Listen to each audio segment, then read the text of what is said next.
हिंदी में यूपीएससी की तैयारी से संबंधित प्रोग्राम्स को देखने के लिए सब्सक्राइब करें स्टडी IQIAS हिंदी। अमृत उपाध्याय 007 इंस्टा की आईडी है, अमृत उपाध्याय 007, जिस पर पीडीएफ मिलता है। टेलीग्राम की आईडी है, उस पर भी आप मुझसे जुड़ सकते हैं। आर्टिकल 25, अंतःकरण की और धर्म के अबाध रूप से मानने, आचरण करने और प्रचार करने की स्वतंत्रता। अंतःकरण का मतलब हुआ कॉन्शियंस, कॉन्शियंस और अबाध रूप से मानने, आचरण और प्रचार करने की स्वतंत्रता है। 25 में जैसा आप देख रहे हैं दो हिस्से हैं, 25(1) और 25(2). आइए एक एक करके पढ़ते हैं और समझते हैं कि ये आर्टिकल क्या कहता है।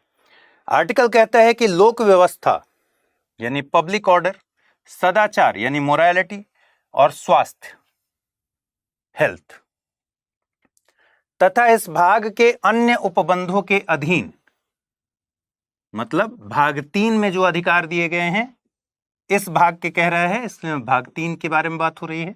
तो भाग 3 में जो अन्य उपबंध हैं उनके अधीन रहते हुए सभी व्यक्तियों को, नागरिकों को नहीं, सभी व्यक्तियों को यानी नागरिक और गैर नागरिक दोनों शामिल हैं, अंतःकरण की स्वतंत्रता का और धर्म के अबाध रूप से मानने, आचरण करने और प्रचार करने का इक्वल राइट होगा, समान हक होगा। यही धार्मिक स्वतंत्रता का अधिकार जो शुरू होता है आर्टिकल 25 से, उसका 25 का पहला जो आर्टिकल है हमारा, वो क्या कहता है, क्या क्या आपको हाईलाइट करना है उसमें। 3 रेस्ट्रिक्शंस 25(1) में बताए गए हैं, लोक व्यवस्था, सदाचार और स्वास्थ्य। तो 3 निर्बंधन हैं, मतलब आप धर्म को अंतःकरण की स्वतंत्रता अबाध रूप से मानिए। अंतःकरण की स्वतंत्रता का मतलब क्या हुआ?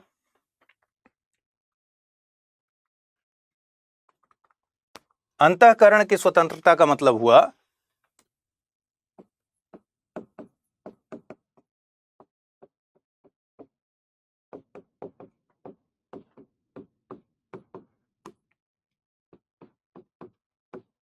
व्यक्ति का ईश्वर के प्रति या ईश्वर के साथ जो भी संबंध है,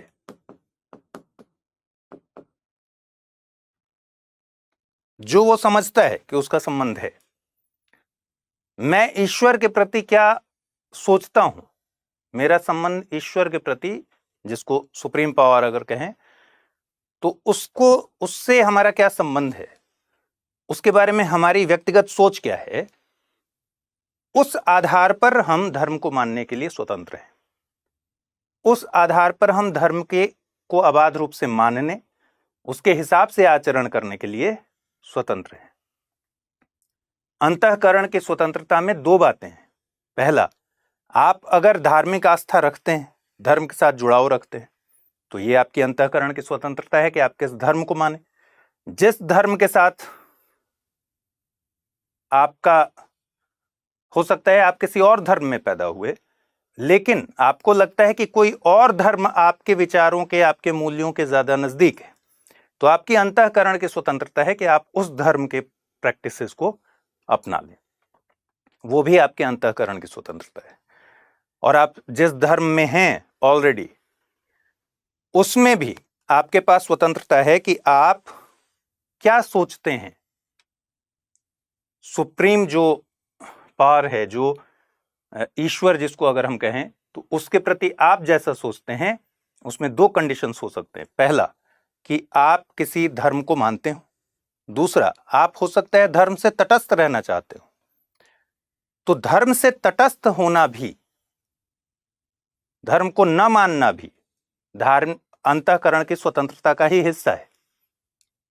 ठीक है, आप पर कोई जोर जबरदस्ती नहीं है कि आप किसी न किसी धर्म को मानिए ही, उसके हिसाब से आचरण करिए ही।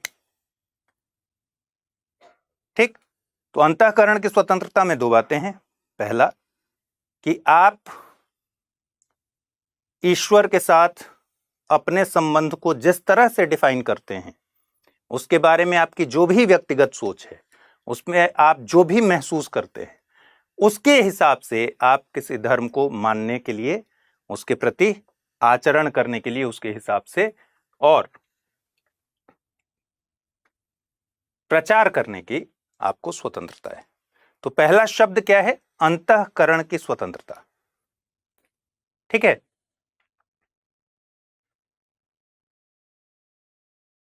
दूसरा शब्द क्या है? मानने। मानने का मतलब क्या हुआ कि आप भाई किसी धर्म को मानते हैं, सीधी सी बात है। इसमें यह भी है, मानने में यह भी शामिल है कि आप उस धर्म को मानते हैं तो उसके कुछ संकेतों को भी दिखाते हैं। जैसे जो लोग इस्लाम को मानते हैं वो अगर टोपी पहनते हैं और उससे अपनी धर्म को मानने की स्वतंत्रता को प्रदर्शित करते हैं। या क्रिश्चियन कम्युनिटी में देखिएगा क्रॉस पहना जाता है। ठीक है। हिंदू कम्युनिटी में देखिएगा रक्षा पहना जाता है। सिख कम्युनिटी में देखिएगा कृपाण रखते हैं। तो ये उनके धर्म के मानने की स्वतंत्रता में शामिल है। उसके हिसाब से आचरण करने का मतलब हुआ कि उसके जो रिचुअल्स हैं उस पर्टिकुलर धर्म के, जिस धर्म को आप मानते हैं, उसके रिचुअल या अनुष्ठानिक कृत्य जो हैं,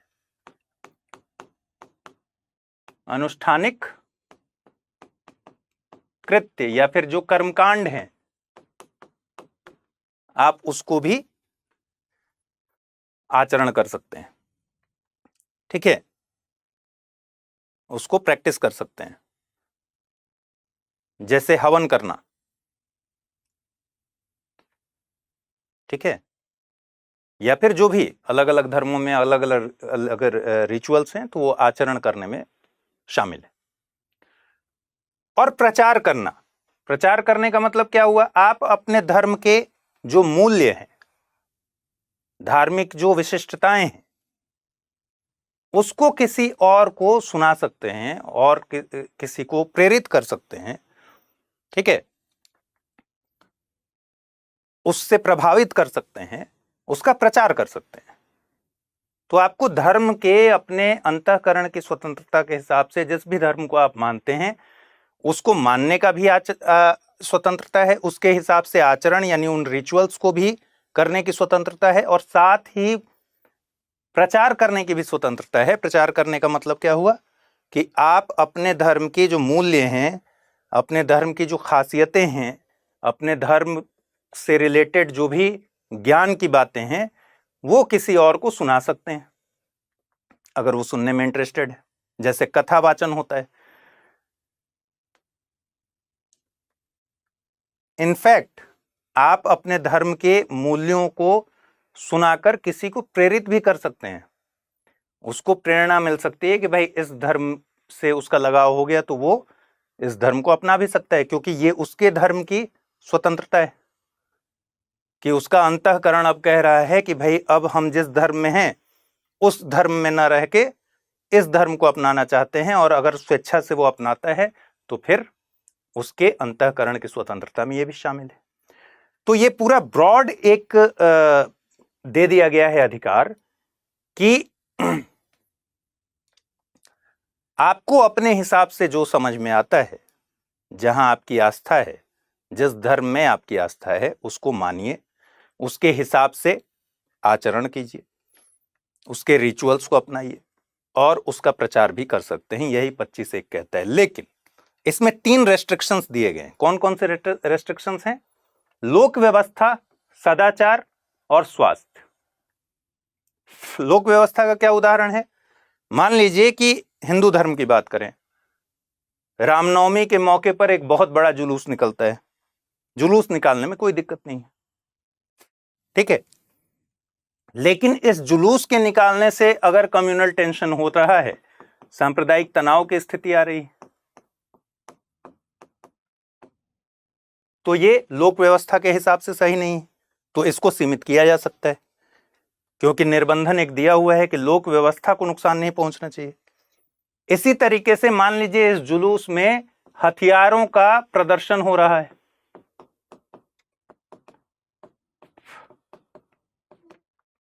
ठीक है।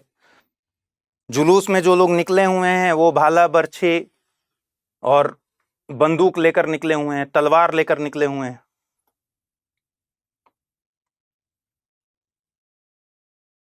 ठीक, अवैध हथियार लेकर घूम रहे हैं। तो ये लोक व्यवस्था के लिए ठीक नहीं है। इसी तरीके से मान लीजिए स्वास्थ्य है। कोविड-19 का दौर जब था तो गैदरिंग्स पर रोक लगा दी गई। अब हो सकता है किसी मंदिर में कोई आयोजन होने वाला हो या किसी भी धर्म के जो अनुयायी हैं वो अपना एक आयोजन करने वाले हों जिसमें गैदरिंग होने वाली है बहुत जबरदस्त, ठीक है, बड़ा धार्मिक अनुष्ठान होने वाला हो, तो राज्य को अधिकार है कि वो ये सीमा आरोपित करे कि भाई स्वास्थ्य के आधार पर, लोक व्यवस्था के आधार पर इस गैदरिंग को मना कर दे। ठीक, या फिर ऐसा भी हो सकता है कि किसी किसी धर्म में ऐसी मान्यताएं हों जिसके आधार पर हेल्थ पर बहुत बुरा इंपैक्ट पड़ता हो, तो स्वास्थ्य भी इसका एक क्या है, निर्बंधन है। 3 निर्बंधन, लोक व्यवस्था, सदाचार और स्वास्थ्य। तथा एक इंपॉर्टेंट बात है, इस भाग के अन्य उपबंधों के अधीन रहते हुए, मतलब यह है कि 3 निर्बंधन तो ये हो गए, सीधे सीधे लिख दिए गए कि लोक स्वास्थ्य, लोक व्यवस्था को नुकसान नहीं पहुंचना चाहिए, सदाचार के दायरे में रहना चाहिए और स्वास्थ्य। इन 3 आधार पर तो राज्य धार्मिक स्वतंत्रता को सीमित कर ही सकता है, लेकिन इस भाग के अन्य उपबंधों के अधीन रहते हुए, मतलब किसी का मौलिक अधिकार का हनन ना हो आपके इस प्रैक्टिस से, यह भी ध्यान रखना है। आप जो धर्म को अबाध रूप से मानिए, आचरण कीजिए, प्रचार कीजिए, लेकिन इन प्रैक्टिसेस की वजह से किसी व्यक्ति का अगर मौलिक अधिकार का हनन हुआ तो क्या होगा, इस भाग के अन्य उपबंधों के अधीन रहना है आपको। बात स्पष्ट है? तो एक तरीके से देखिएगा तो 4 रेस्ट्रिक्शंस हैं, लोक व्यवस्था, सदाचार और स्वास्थ्य, तथा भाग 3 में जो अधिकार सबको मिले हुए हैं उसके अधीन रहते हुए। ठीक,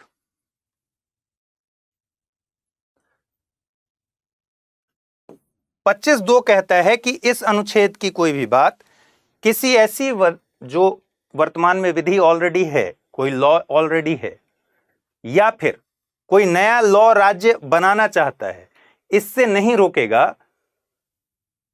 क धार्मिक आचरण से संबद्ध किसी आर्थिक, वित्तीय, राजनैतिक या फिर अन्य लौकिक क्रियाकलाप का विनियमन या निर्बंधन करती है। मतलब कोई ऐसा लॉ है जो धर्म के 2 पक्ष हैं, पहला है धार्मिक और दूसरा है गैर धार्मिक। एक पक्ष तो हुआ धार्मिक पक्ष, जिसके अंदर आपके रिचुअल्स आ गए, अनुष्ठान आ गए, आपकी मान्यताएं आ गई, आपके प्रैक्टिसेस आ गए।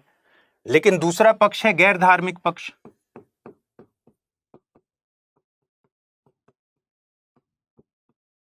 जो सेक्युलर है, धर्म से डायरेक्ट संबंधित नहीं है। तो ये कह रहा है पहले में कि भाई धार्मिक आचरण से संबंध कोई आर्थिक मसला हो, वित्तीय मसला हो, राजनीतिक मसला हो या फिर अन्य लौकिक क्रियाकलाप हो, उनके रेगुलेशन के लिए अगर राज्य कोई लॉ बनाना चाहे तो बना सकता है। जैसे जमीन मान लीजिए है, किसी मंदिर को बनाने के लिए किसी जमीन को कब्जा कर लिया गया, ठीक है, और ये जमीन किसी और की थी, उसके राइट्स खत्म हो रहे हैं, तो राज्य ऐसा कानून बना सकता है कि जिसके तहत इस जमीन को धार्मिक मान्यता के नाम पर ना कब्जा किया जाए। यह राज्य ऐसा कानून बना सकता है कि किसी मंदिर के बोर्ड का प्रशासन, उसकी वित्तीय स्थिति, इन सब को संभालने के लिए, उसके आर्थिक पक्ष को संभालने के लिए, उसके राजनीतिक पक्ष को संभालने के लिए राज्य के पास कानून है। जैसे आपने सुना होगा कि अलग अलग मंदिर के श्राइन बोर्ड बने हुए हैं और वो श्राइन बोर्ड राज्य के अधीन है, राज्य ही उसमें नियुक्ति भी करता है, राज्य उसको प्रशासित भी करता है, तो आर्थिक, वित्तीय, राजनीतिक या फिर अन्य लौकिक क्रियाकलाप को रेगुलेट करने के लिए या उसको रेस्ट्रिक्ट करने के लिए राज्य को लॉ बनाने का अधिकार है, या जो लॉ ऑलरेडी इंप्लीमेंटेड है उस पर इसलिए ऑब्जेक्शन नहीं किया जा सकता है कि 25(1) में तो धर्म को अबाध रूप से मानने, आचरण करने का, प्रचार करने का अधिकार है, इसलिए राज्य पर कोई भी सीमा आरोपित नहीं होगी। फिर ख कहता है कि सामाजिक कल्याण और सुधार के लिए भी सीमाएं आरोपित की जा सकती हैं। सामाजिक कल्याण के लिए, समाज के कल्याण को ध्यान में रखते हुए, या फिर सुधार, रिफॉर्म के लिए, जैसे मान लीजिए सती प्रथा। अब सती प्रथा को अगर एक लंबा समय लगा सती प्रथा के उन्मूलन के लिए, लेकिन कोई ये ऐसा तर्क नहीं दे सकता है कि सती प्रथा क्योंकि हिंदू रिचुअल्स का पार्ट है, हिंदू धर्म से संबंधित महत्वपूर्ण है हिस्सा, इसलिए सती प्रथा को कंटिन्यू करने की स्वतंत्रता रखनी चाहिए, किसी को यह अधिकार देना चाहिए, ऐसा नहीं कहा जा सकता। ठीक, क्यों? क्योंकि सामाजिक कल्याण और सुधार के लिए भी धर्म की स्वतंत्रता को सीमित किया जा सकता है। या सार्वजनिक प्रकार की हिंदुओं की धार्मिक संस्थाओं को हिंदुओं के सभी वर्गों और अनुभागों के लिए खोलने का उपबंध। जैसे उस समय क्या समस्या थी, या अभी तक सबरीमाला केस देख लीजिए, ठीक है, और भी बहुत सारी केसेस हैं, अलग अलग धर्म से संबंधित केसेस। जैसे हाजी अली का केस देख लीजिए, वहां महिलाओं के प्रवेश पर पाबंदी थी, तो सुप्रीम कोर्ट ने कहा कि भाई वहां महिलाओं के प्रवेश पर पाबंदी नहीं लगाई जा सकती। मंदिर में प्रवेश के मुद्दे पर भी सुप्रीम कोर्ट ने कहा कि महिलाओं के प्रवेश पर पाबंदी नहीं लगाई जा सकती। ठीक, हिंदुओं के सभी वर्गों और अनुभागों के लिए खोलने का उपबंध करती है। यह तो हो गई बात कि भाई लैंगिक समानता असमानता की, लेकिन मान लीजिए मंदिरों में पहले दलितों का प्रवेश बंद था, कई सारे मंदिरों में दलितों का प्रवेश नहीं हो सकता था, किसी वर्ग का प्रवेश नहीं होगा, किसी सेक्ट का प्रवेश नहीं होगा, और राज्य अगर ऐसा कानून बनाएगा कि भाई हर हिंदुओं के हर सेक्ट के लिए, हर अनुभाग के लिए, हर वर्ग के लिए उस धार्मिक संस्था को खोलने का प्रबंध करती है, अगर करता है कोई कानून, तो ये राज्य को बहुत अच्छे से इसका अधिकार है। ठीक है, अगर आपका सपना है सिविल सेवा परीक्षा की तैयारी में सफलता हासिल करना और आईएएस बनना, तो study IQ IAS Hindi team आपके लिए लेकर आई है एक अनूठा अवसर, P2I बैच। ये बैच एक वन स्टॉप सॉल्यूशन है जो आपकी यूपीएससी की पूरी तैयारी को सिस्टमैटिक और रिजल्ट ओरिएंटेड बनाता है। इसमें शामिल हैं 1000+ घंटे की लाइव क्लासेस जो आपको हर विषय की गहराई तक ले जाएंगी, 1-to-1 मेंटोरशिप जिससे किया जा सकेगा आपकी कमजोरियों और डाउट्स का समाधान, SIP क्रैश कोर्स जो प्रीलिम्स से लेकर मेंस तक की तैयारी के दौरान एक मील का पत्थर साबित होगा, डेली करंट अफेयर्स ताकि आप अपडेटेड रहें देश दुनिया से, इंटरव्यू गाइडेंस प्रोग्राम जो आपको न केवल आत्मविश्वास से भरपूर करेगा बल्कि साक्षात्कार के हर पहलू के लिए पूरी तरह से तैयार भी करेगा। इसके अलावा इस बैच की खासियत है इसकी फ्री रेसिडेंशियल सुविधा जो प्रीलिम्स पास करने के बाद दिल्ली में मेंस की तैयारी के लिए दी जाती है। तो देर किस बात की, जुड़िए हमारे साथ और करिए अपने सपने को साकार। ज्यादा जानकारी के लिए आप amrit@studiiq.com पर संपर्क कर सकते हैं या फिर SIQH कोड लगाकर एडमिशन ले सकते हैं। क्या कहता है 25? 4 रेस्ट्रिक्शंस, लोक व्यवस्था, सदाचार, स्वास्थ्य और भाग 3 के अन्य उपबंधों के अधीन रहते हुए आपको स्वतंत्रता है, किसी भी व्यक्ति को स्वतंत्रता है कि वो अंतःकरण की स्वतंत्रता का मतलब आप किसी भी धर्म के बारे में क्या सोचते हैं, आप ईश्वर के बारे में क्या सोचते हैं, उसके हिसाब से आपकी व्यक्तिगत आस्था क्या है, व्यक्तिगत सोच क्या है, ये सब आपकी स्वतंत्रता है। धर्म के अबाध रूप से मानने का, आचरण करने का, उसके रिचुअल्स को अपनाने का या करने का, ठीक है, और उसके हिसाब से आप अगर कोई सांकेतिक चीज पहनते हैं उसका और प्रचार करने का समान हक है, पहली बात। बट रेस्ट्रिक्शंस क्या क्या हैं? लोक व्यवस्था, जैसा मैंने उदाहरण दिया कि रामनवमी के जुलूस में या मुहर्रम के जुलूस में अगर हथियारों का प्रदर्शन हो रहा है, अवैध हथियार लेकर जा रहे हैं, तो लोक व्यवस्था को नुकसान पहुंचेगा। राज्य वहां पर क्या करेगा? उस पर सीमा आरोपित करेगा। वहां धार्मिक स्वतंत्रता का यह अधिकार काम नहीं करेगा, ये मौलिक अधिकार नहीं बचेगा। सदाचार का, स्वास्थ्य, जैसे कोविड-19 के टाइम पर अगर किसी धार्मिक आयोजन पर पाबंदी लगाई जाएगी तो स्वास्थ्य को ध्यान में रखते हुए अगर लगाई गई है तो ये राज्य को अधिकार है। इस भाग के यानी भाग 3 के अन्य उपबंधों के अधीन रहते हुए, जैसे लाउड स्पीकर अगर आप बजा रहे हैं और किसी के सोने का अधिकार खत्म हो रहा है, जो कि राइट टू लाइफ का पार्ट है, तो आप किसी धार्मिक आयोजन के नाम पर आप ये नहीं कर सकते हैं कि राइट टू लाइफ में जिसको अधिकार मिला हुआ है उसके अधिकार का हनन कर दें। तो वो इस भाग के अन्य जो अधिकार हैं उनको ध्यान में रखते हुए, अन्य उपबंधों को ध्यान में रखते हुए आपको स्वतंत्रता है कि आप धर्म को मानिए, कोई दिक्कत नहीं। ठीक। 2 कहता है कि इस अनुच्छेद की कोई भी बात किसी ऐसे एग्जिस्टिंग लॉ जो विद्यमान है इस समय, या फिर कोई नया लॉ अगर राज्य बनाना चाहे तो उसको नहीं रोक सकता। किन किन मामलों में? धार्मिक आचरण से संबंधित अगर कोई आर्थिक मसला है, कोई वित्तीय मसला है, राजनीतिक मसला है, या फिर अन्य लौकिक क्रियाकलाप का रेगुलेशन या रेस्ट्रिक्शन करना हो, तो उसमें राज्य को निवारित नहीं करेगा। जैसे श्राइन बोर्ड का मैंने एग्जाम्पल दिया कि श्राइन बोर्ड का वित्तीय जो मामला है उसको संभालना, उसका प्रशासन संभालना राज्य करता है। ठीक। इसी तरह सामाजिक कल्याण और सुधार के लिए धार्मिक स्वतंत्रता के अधिकार को सीमित किया जा सकता है, जिसमें सती प्रथा का एग्जाम्पल ले लीजिए। सार्वजनिक प्रकार के हिंदुओं की धार्मिक संस्थाओं को हिंदुओं के सभी वर्ग और अनुभागों के लिए खोलने का उपबंध करती है। सार्वजनिक प्रकार की धार्मिक संस्थाओं का मतलब क्या हुआ?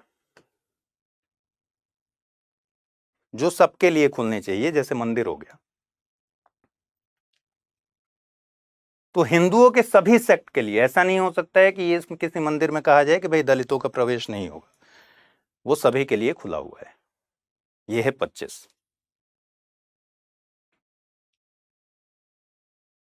अब एक महत्वपूर्ण सवाल सुप्रीम कोर्ट के सामने आया, पहले स्पष्टीकरण देख लीजिए फिर उस सवाल को समझ लेंगे। स्पष्टीकरण भी इसमें दिया हुआ है 2। पहला स्पष्टीकरण है कि सिख धर्म के लिए कृपाण लेकर चलना, कृपाण को धारण करना, आप देखे होंगे सिख धर्म के लोग कृपाण धारण करते हैं, और कृपाण लेकर चलना सिख धर्म के मानने का अंग समझा जाएगा। बहुत लोग ये सवाल पूछते हैं कि भाई सिख धर्म के लोग कृपाण लेकर सार्वजनिक रूप से कैसे चलते हैं, इनको किस तरह से अलाउ किया गया है? संविधान में स्पष्टीकरण में लिखा गया है कि सिख धर्म के जो लोग हैं वो कृपाण लेकर धारण भी कर सकते हैं, चल भी सकते हैं, उनके सिख धर्म का ही अंग है। दूसरा स्पष्टीकरण है कि हिंदुओं के प्रति निर्देश का मतलब है कि इसमें सिख, जैन और बौद्ध तीनों शामिल हैं।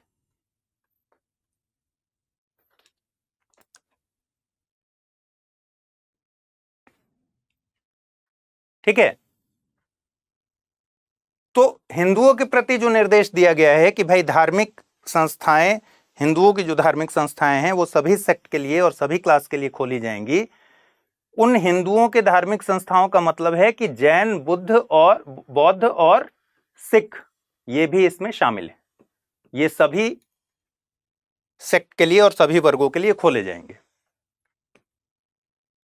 उसके अंतर्गत सिख, जैन या बौद्ध धर्म को मानने वाले व्यक्तियों के प्रति निर्देश शामिल है, और हिंदुओं की धार्मिक संस्थाओं के प्रति निर्देश का अर्थ इसी के अनुसार लगाया जाएगा।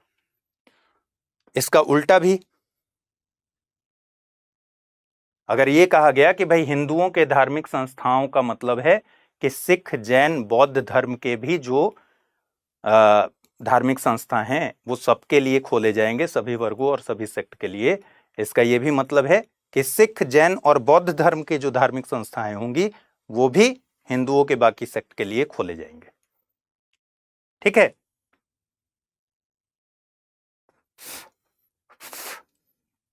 तो ये दो स्पष्टीकरण है। पहला स्पष्टीकरण सिख धर्म के बारे में है कि सिख धर्म में जो कृपाण धारण करना है और उसको लेकर चलना, ये उनके धर्म का ही अंग है। और दूसरा कि हिंदुओं के धार्मिक संस्थाओं का मतलब ये हुआ, या हिंदुओं के प्रति निर्देश जो दिया हुआ है उसमें सिख, जैन और बौद्ध धर्म भी शामिल है। इसका मतलब कि जो धार्मिक संस्थाओं की भी बात हो रही है उसमें भी सिख, जैन और बौद्ध धर्म के धार्मिक संस्थाएं सभी सेक्ट के लिए और सभी क्लास के लिए खोले जाएंगे। ठीक है, खुले रहेंगे। सुप्रीम कोर्ट के सामने एक महत्वपूर्ण प्रश्न आया कि भाई देखिए, इसमें 25 में धर्म को मानने में तो कोई समस्या नहीं है, आचरण करने का कोई समस्या नहीं है, समस्या इस वर्ड में है, प्रचार करने का। ठीक है,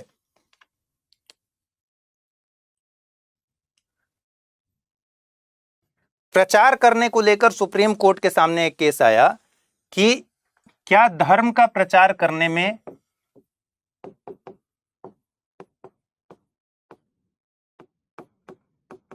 धर्मांतरण कराना भी शामिल है?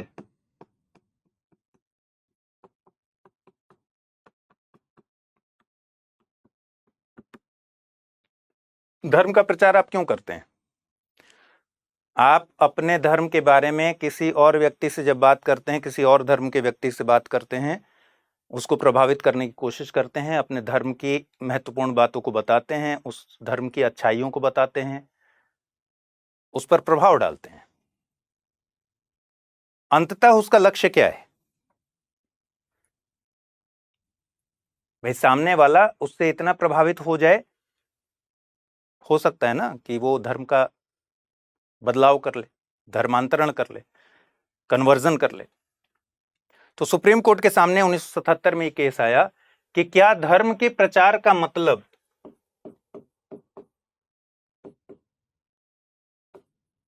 धर्मांतरण करना भी है? रेव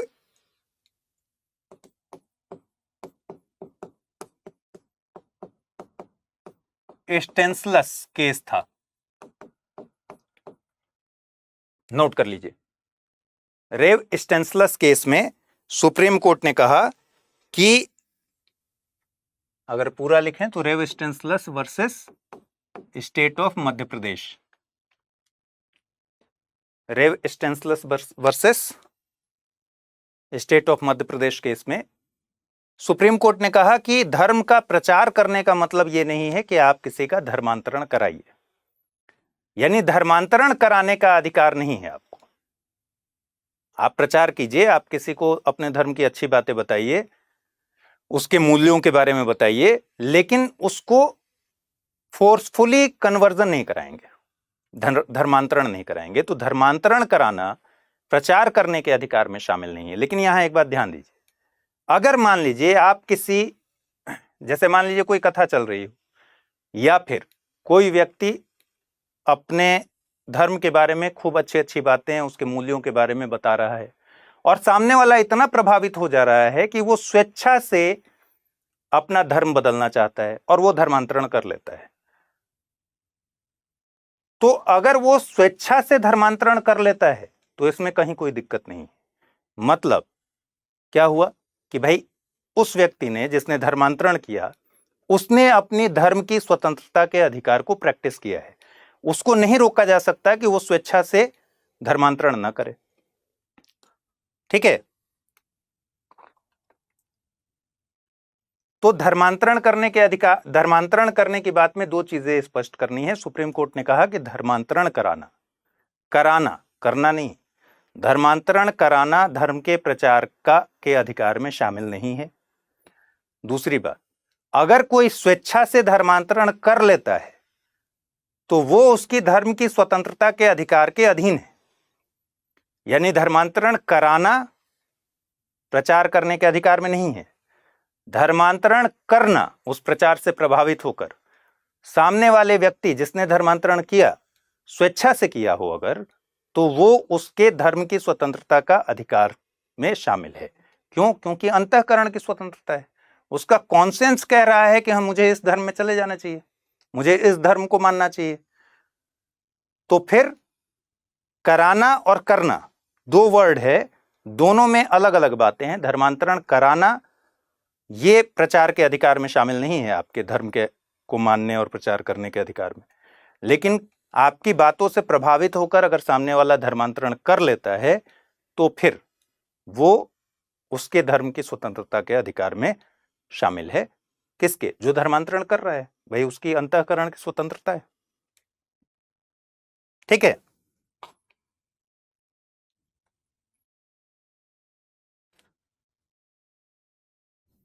लेकिन साथ ही सुप्रीम कोर्ट ने यह भी कहा कि किसी को बलपूर्वक, फोर्सफुली, कपट से, छल कपट के जरिए या फिर कोई प्रलोभन या लालच देकर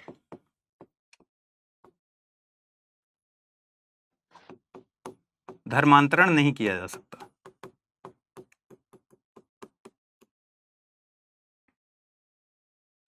अगर वो स्वेच्छा से प्रभावित होकर, आपके धर्म के मूल्यों से प्रभावित होकर अगर कर लेता है अपने धर्म का बदलाव, तो उसमें कोई दिक्कत नहीं है। लेकिन किसी को बलपूर्वक या फिर कपट से, छल कपट से या फिर लालच या प्रलोभन देकर अगर किया जाता है, जैसे किसी को कहा गया कि भाई तुम इस धर्म के हो, और ऐसे केसेस खूब आते भी, तुम इस धर्म के हो, अगर इस धर्म में चले गए तो तुमको सरकारी नौकरी दिलवा देंगे या प्राइवेट नौकरी दिलवा देंगे, और उसको लालच दिया गया। या किसी को कहा गया कि यार तुम्हारी आर्थिक स्थिति ठीक नहीं है, अगर तुम धर्म चेंज कर लो तो हम तुमको 20 लाख रुपए दिलवा देंगे। तो उसने 20 लाख रुपए दिलवा दिए और सामने वाले व्यक्ति ने इसी चक्कर में धर्म का बदलाव कर लिया, धर्मांतरण कर लिया, कन्वर्जन कर लिया। तो प्रलोभन देकर अगर धर्मांतरण किया गया है तो वो वैध नहीं है। स्वेच्छा से ही धर्मांतरण किया जा सकता है। और ये उसी केस में सुप्रीम कोर्ट का गाइडलाइन भी है। क्या क्या गाइडलाइन है? पहला नोट कर लीजिए, 1977 का सुप्रीम कोर्ट का जो वर्जन है। कौन से केस में? रेव स्टेनलॉस, ठीक है, वर्सेस मध्य प्रदेश राज्य। धर्मांतरण कराना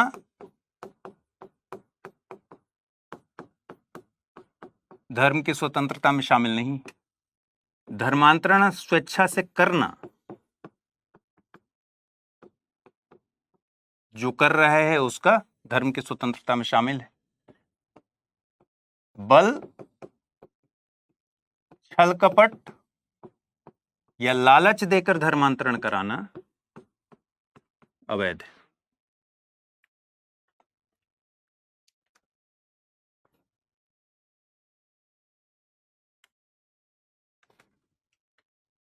अगला है आर्टिकल 26, धार्मिक कार्यों के प्रबंध की स्वतंत्रता। फिर यहां 3 आपको दिखेगा। लोक व्यवस्था, सदाचार और स्वास्थ्य के अधीन रहते हुए प्रत्येक धार्मिक संप्रदाय या उसके किसी अनुभाग को धार्मिक और पूर्त प्रयोजनों यानी ट्रस्ट के लिए संस्थाओं की स्थापना करने और पोषण करने का अधिकार है। अपने धर्म विषयक कार्यों का, धर्म से जुड़े हुए कार्यों का प्रबंध या मैनेजमेंट करने का अधिकार है। जंगम और स्थावर यानी मूवेबल और इमूवेबल जो संपत्ति है उसके अर्जन और स्वामित्व का अधिकार है। ऐसी संपत्ति का विधि के अनुसार प्रशासन करने का भी अधिकार है। यहां क्या लिखा हुआ है? विधि के अनुसार, ठीक है। अब दोनों में जो आप अंतर देखेंगे कि 25 में जो अधिकार व्यक्तियों को दिया गया है वही अधिकार 26 में दिया गया है धार्मिक संप्रदायों को या फिर उसके अनुभागों को।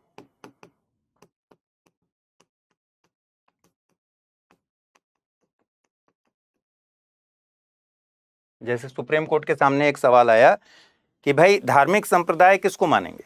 अगर हिंदू धर्म है तो क्या हिंदू धर्म को धार्मिक संप्रदाय माने, या फिर उसके अंदर में शैव समुदाय, वैष्णव समुदाय, ठीक है, ऐसे अलग अलग बहुत सारे समुदाय हैं, क्या उनको धार्मिक संप्रदाय माने? सुप्रीम कोर्ट ने कहा कि जो व्यापक अर्थ में हिंदू धार्मिक संप्रदाय, लेकिन जो उसके छोटे छोटे ये सेक्ट्स बने हुए हैं ये भी धार्मिक संप्रदाय का हिस्सा है।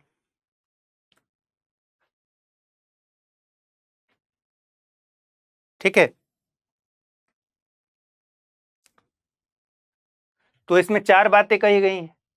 पहली चीज समझ गए आप कि भाई जो अधिकार व्यक्तियों को दिया गया है आर्टिकल 25 के तहत धार्मिक स्वतंत्रता का, आर्टिकल 26 धार्मिक संप्रदाय को अधिकार देता है कि वो धार्मिक और पूर्त प्रयोजनों के लिए संस्थाओं की स्थापना करे, उसका पोषण करे। दूसरा, अपने धर्म विषयक जो धार्मिक संप्रदाय हैं वो अपने धर्म के विषय में जो कार्य हैं उनका मैनेजमेंट करे। मूवेबल और इमूवेबल, चल और अचल संपत्ति को अर्जन करे और उनका स्वामित्व करे, और ऐसी संपत्ति का प्रशासन विधि के अनुसार करे। ऐसा क्यों लिखा हुआ है विधि के अनुसार?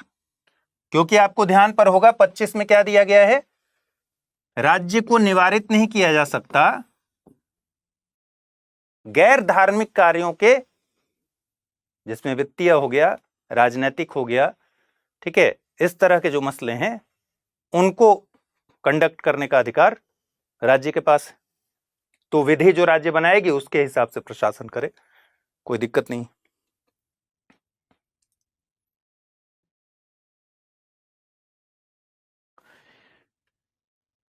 एक केस बहुत फेमस है, निखिल सोनी केस 2015 का।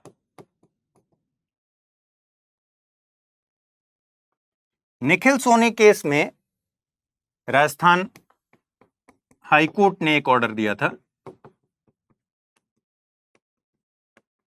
राजस्थान हाईकोर्ट ने ऑर्डर दिया संथारा और सल्लेखना को लेकर। जैन धर्म में एक प्रथा है संथारा या फिर सल्लेख। इसमें होता है कि जब व्यक्ति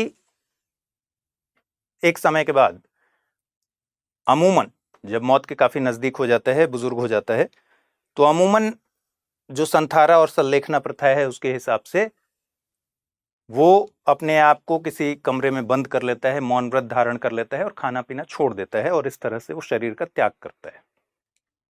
ठीक है, तो निखिल सोनी केस में राजस्थान हाईकोर्ट में मामला गया कि भाई ठीक है, जैन धार्मिक संप्रदाय के हिसाब से और जैन धर्म के लोगों के हिसाब से संथारा और संलेखना प्रथा को जायज ठहराया जाता है, लेकिन अगर कोई व्यक्ति किसी बंद कमरे में खाना पीना छोड़ देता है, अपने शरीर का त्याग करता है, और धीरे धीरे अब अगर वीडियो देखेंगे तो बड़ा वैसा है कि लोग मतलब क्या हो गया, न्यूट्रिशन खत्म हो गया, कोई भी एनर्जी नहीं मिल रही है, तो धीरे धीरे शरीर उनका बहुत डिटोरिएट करते जाता है और अंत में उनकी मौत हो जाती है।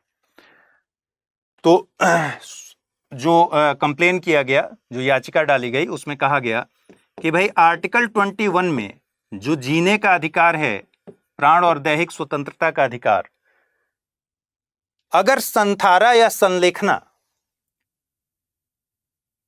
का अधिकार धर्म की स्वतंत्रता के अधिकार के अंदर में है, तो ये आर्टिकल 21 के अधिकार का उल्लंघन नहीं करता, जीवन के अधिकार का उल्लंघन नहीं करता। दूसरा, आईपीसी में हमने देखा था सेक्शन 309 और 306। 309 क्या था? आत्महत्या की कोशिश,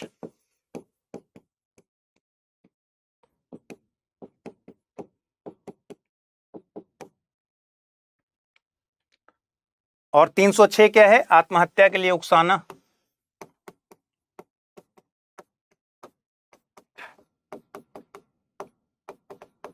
कंप्लेन में कहा गया कि जो व्यक्ति संथारा या संलेखना करता है वो आर्टिकल 21 का भी उल्लंघन करता है, और दूसरा आत्महत्या की कोशिश करता है, उस पर सेक्शन 309 लगना चाहिए, और तीसरा कि उससे प्रभावित होकर हो सकता है उस धर्म को मानने वाले बहुत सारे लोग संथारा और संलेखना के लिए क्या करें, प्रभावित हो जाएं और वो भी करें, तो ये आत्महत्या के उकसाने वाला भी मामला बनता है। इन पर तो 309, 306 और आर्टिकल 21 के उल्लंघन के लिए केस होना चाहिए, जबकि इसको धर्म की स्वतंत्रता के अधीन बताया जा रहा है। तो राजस्थान हाई कोर्ट ने इसमें ऑर्डर दिया कि भाई संथारा या संलेखना जो है, संथारा प्रथा जो है, वो जैन धर्म का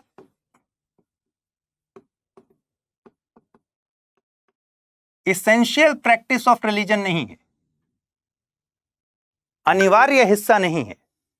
सारे लोग नहीं करते, कुछ लोग करते हैं। अनिवार्य हिस्से का मतलब क्या हुआ कि कोई ऐसी प्रैक्टिस जो उस धर्म में होती ही होती है, करना ही करना है। जैसे हिंदू धर्म में अगर दाह संस्कार का जो तरीका है वो आग से जलाकर करना है, तो वो हिंदू धर्म का एक इसेंशियल रिलीजियस प्रैक्टिस है, ठीक है, उस पर रोक नहीं लगाई जा सकती। तो यहां supreme court, Rajasthan high court ने कहा कि संथारा जैन धर्म का एसेंशियल प्रैक्टिस ऑफ रिलीजन नहीं है, इसलिए इसकी अनुमति नहीं दी जा सकती। तो संथारा पर रोक लग गई। लेकिन बाद में सुप्रीम कोर्ट में यह मामला गया और सुप्रीम कोर्ट ने इस राजस्थान हाई कोर्ट के फैसले पर स्टे लगा दिया, ठीक है। तो 26 में यही 4 बातें हैं। अब है 27। किसी विशिष्ट धर्म की अभिवृद्धि के लिए करों के संदाय के बारे में, मतलब टैक्स के बारे में स्वतंत्रता। किसी भी व्यक्ति को ऐसे करों का संदाय देने के लिए बाध्य नहीं किया जाएगा जिनके आगम किसी विशिष्ट धर्म या धार्मिक संप्रदाय की अभिवृद्धि या पोषण में व्यय करने के लिए निर्दिष्ट रूप से विनियोजित किए जाते हैं।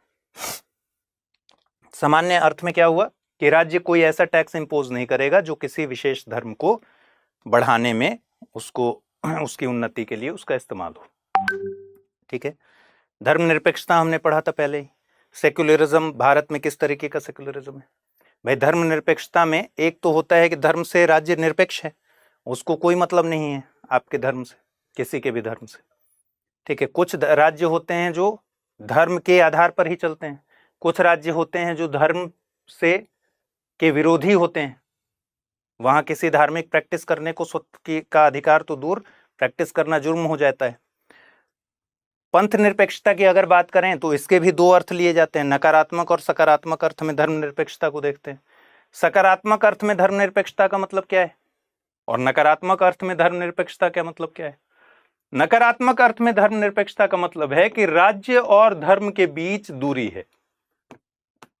राज्य को धर्म के किसी भी मामले में कोई इंटरेस्ट नहीं है, वो धर्म को अपने आप से दूर रखता है, ठीक है। सारे धर्म उससे दूर है। सकारात्मक अर्थ में क्या है? राज्य धार्मिक मामलों में हस्तक्षेप नहीं करता, लेकिन राज्य सभी धर्मों के उन्नति के लिए प्रयास करता है, ठीक है। तो सकारात्मक जो अवधारणा है धर्मनिरपेक्षता की, उसके हिसाब से राज्य सभी धर्मों के उन्नति के लिए प्रयास करता है और सभी धर्मों के प्रति समान भाव रखता है। और भारत धर्मनिरपेक्षता की सकारात्मक अवधारणा के पक्ष में है, यानी भारत में धर्मनिरपेक्षता की सकारात्मक अवधारणा है। 27 में यह कहा गया है कि किसी विशेष धर्म की उन्नति के लिए किसी व्यक्ति पर टैक्स इंपोज नहीं किया जा सकता, उसको टैक्स नहीं देना पड़ेगा। जैसे मान लीजिए राज्य ने एक ऐसा टैक्स लगा दिया कि ये टैक्स सब कोई को देना है, ठीक है, और इस टैक्स के जरिए एक मस्जिद बनाने की बात हो जाए, या इस टैक्स के जरिए एक मंदिर के निर्माण की बात हो जाए, तो टैक्स इंपोज नहीं किया जा सकता। टैक्स कोई नहीं देगा, उसका अधिकार है। किसी विशेष धर्म के उन्नति के लिए टैक्स न देने का आपके पास अधिकार है। राज्य ऐसा टैक्स इंपोज नहीं कर सकता। लेकिन क्योंकि सकारात्मक अवधारणा है धर्मनिरपेक्षता की, इसलिए राज्य सभी धर्मों के उत्थान के लिए ऐसे प्रयास करता है। जैसे मान लीजिए मुहर्रम का जुलूस निकलता है, रामनवमी का जुलूस निकलता है, ठीक है, सिख समुदाय का कोई ऐसा जुलूस या फिर कोई ऐसा आयोजन होता है। यहां आप देखेंगे यहां पुलिस भी मौजूद है, यहां कुछ अरेंजमेंट्स भी दिखेंगे आपको। इसकी सुरक्षा का भी खर्च सरकार उठाती है, राज्य उठाता है। तो वो सभी धर्मों के लिए समान भाव से समान उन्नति के प्रयासों के तहत ये इसका उल्लंघन नहीं है। लेकिन किसी विशेष धर्म के लिए ये नहीं कहा जा सकता है कि भाई आप पूरे देश के लोगों को टैक्स देना है ताकि हज में जो सब्सिडी दिया जा रहा है उसके लिए सरकार को पैसे की जरूरत है, इसलिए टैक्स दिया जाएगा, ऐसा नहीं कह सकते। दूसरा, टैक्स और फी दोनों अलग अलग चीजें हैं। टैक्स मतलब कर हो गया, और शुल्क ये अलग चीज है। जैसे आप किसी मंदिर में जाते हैं, वहां पर 50 रुपए मान लीजिए प्रवेश शुल्क है, तो 50 रुपए प्रवेश शुल्क पर आप ये नहीं कह सकते कि भाई मुझसे टैक्स लिया जा रहा है। वो शुल्क है जो उसी विशेष धर्म के, उसी मंदिर के उन्नति के लिए खर्च किया जा सकता है। टैक्स और फी में बहुत अंतर है, ठीक है, दोनों अलग अलग चीजें हैं। तो शुल्क लगाया जा सकता है और उस शुल्क से उस विशेष धर्म के उत्थान की बात भी की जा सकती है, उनके लिए प्रयास भी किया जा सकता है, लेकिन टैक्स इंपोज नहीं किया जा सकता। तो किसी व्यक्ति को ऐसा टैक्स देने के लिए बाध्य नहीं किया जाएगा जिनके आगम किसी विशिष्ट धर्म या धार्मिक संप्रदाय की अभिवृद्धि या पोषण में खर्च करना हो, ठीक है। यह है आर्टिकल 27। अगर आपका सपना है सिविल सेवा परीक्षा की तैयारी में सफलता हासिल करना और आईएएस बनना, तो study IQ IAS Hindi team आपके लिए लेकर आई है एक अनूठा अवसर, P2I बैच। ये बैच एक वन स्टॉप सॉल्यूशन है जो आपकी यूपीएससी की पूरी तैयारी को सिस्टमैटिक और रिजल्ट ओरिएंटेड बनाता है। इसमें शामिल हैं 1000+ घंटे की लाइव क्लासेस जो आपको हर विषय की गहराई तक ले जाएंगी, 1-to-1 मेंटोरशिप जिससे किया जा सकेगा आपकी कमजोरियों और डाउट्स का समाधान, SIP क्रैश कोर्स जो प्रीलिम्स से लेकर मेंस तक की तैयारी के दौरान एक मील का पत्थर साबित होगा, डेली करंट अफेयर्स ताकि आप अपडेटेड रहें देश दुनिया से, इंटरव्यू गाइडेंस प्रोग्राम जो आपको न केवल आत्मविश्वास से भरपूर करेगा बल्कि साक्षात्कार के हर पहलू के लिए पूरी तरह से तैयार भी करेगा। इसके अलावा इस बैच की खासियत है इसकी फ्री रेसिडेंशियल सुविधा जो प्रीलिम्स पास करने के बाद दिल्ली में मेंस की तैयारी के लिए दी जाती है। तो देर किस बात की, जुड़िए हमारे साथ और करिए अपने सपने को साकार। ज्यादा जानकारी के लिए आप amrit@studiiq.com पर संपर्क कर सकते हैं या फिर SIQH कोड लगाकर एडमिशन ले सकते हैं। हिंदी में यूपीएससी की तैयारी से संबंधित प्रोग्राम्स को देखने के लिए सब्सक्राइब करें स्टडी IQ IAS हिंदी।